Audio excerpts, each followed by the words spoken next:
வெள்ளையனே வெளியேறு இயக்கம். வெள்ளையனே வெளியேறு இயக்கம் அதாவது 1935ஆம் ஆண்டு சட்டப்படி 1937ஆம் ஆண்டு தேர்தல்கள் நடந்தன. 1935ஆம் ஆண்டு சட்டப்படி 1937ஆம் ஆண்டு தேர்தல்கள் நடந்தன.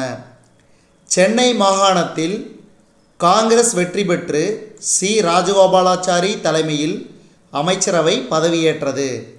அவரது அமைச்சரவையில் 9 அமைச்சர்கள் இருந்தனர்.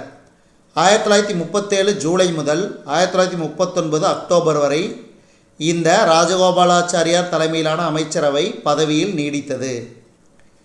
இரண்டாம் உலகப் போரில் இந்தியாவை ஈடுபடுத்தியதை கண்டித்து காங்கிரஸ் அமைச்சரவைகள் பதவி விலகிய போது ராஜகோபாலாச்சாரி அமைச்சரவையும் பதவி விலகியது. இந்த இரண்டாம் உலகப் போரின் போது கிரிப்ஸ் தூதுக்குழு பரிந்துரைகள் தோல்வியடையவே காந்தியடிகள் வெள்ளையனே வெளியேறு இயக்கத்தை தொடங்கினார். அப்போ வெள்ளையனே வெளியேறு இயக்கத்தை தொடங்கியவர் யார்? மகாத்மா காந்தியடிகள்.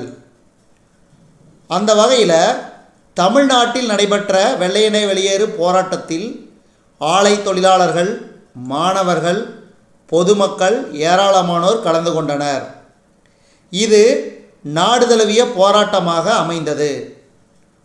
பக்கிங்காம் கர்நாடிக் ஆலை, துறைமுக பொறுப்புக் கழகம், டிராம்ப்வே ஆகியவற்றின் தொழிலாளர்கள் என உழைக்கும் வர்க்கத்தினர் ஏராளமானோர் இதில் பங்கேற்றனர். வடார்காடு, மதுரை, கோயம்புத்தூர் உள்ளிட்ட இடங்களிலும் வெள்ளையனே வெளியேறு இயக்கம் பரவியது. ராஜபாளையம், காரைக்குடி, தேவகோட்டை ஆகிய இடங்களில் போலீஸ் துப்பாக்கி சூடு நடத்தியது.